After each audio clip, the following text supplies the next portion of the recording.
తూర్పుగోదావరి జిల్లా రాజమండ్రి బొమ్మూరు కలెక్టరేట్ నుంచి వీడియో కాన్ఫరెన్స్లో జిల్లా collector Keerthi Chekuri, MLA Adireddy Srinivas, RUDA chairman Boddu Venkataramana Chowdary, SP D Narasimhakishore, municipal commissioner Rahul Meena, వైద్య ఆరోగ్య శాఖ ఆర్ఎంసీ, పశుసంవర్ధక శాఖ తదితర శాఖల అధికారులు పాల్గొన్నారు.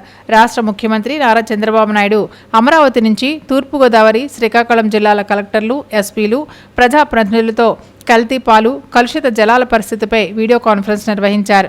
ఈ సందర్భంగా ముఖ్యమంత్రి నారా చంద్రబాబు నాయుడు క్షేత్రస్థాయిలో ప్రస్తుత పరిస్థితులపై సమీక్ష నిర్వహించడం జరిగింది. జిల్లా యంత్రాంగం పూర్తి స్థాయిలో అప్రమత్తత కలిగి ఉండాలని పేర్కొన్నారు.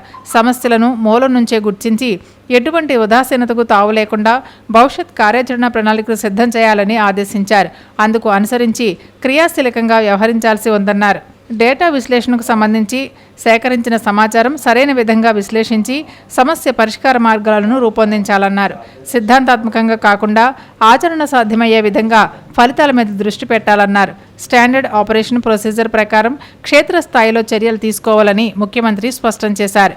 ఆడిట్ ఫలితాలు, ల్యాబ్ రిపోర్టులు క్షేత్రస్థాయి పరిశీలనలో సమ్మిళితం కలిగి ఉండాలని పేర్కొన్నారు. ప్రజల ప్రాణాలు కాపాడే విధంగా అత్యుత్తమ వైద్య సేవలు అందించాలని, ఆ మేరకు స్పెషలిస్ట్ డాక్టర్లు అందుబాటులో ఉండేలా నిరంతరం పర్యవేక్షణ చేయడం ముఖ్యమన్నారు. శనివారం మరోసారి సమీక్ష నిర్వహించడం జరుగుతుందని పేర్కొన్నారు.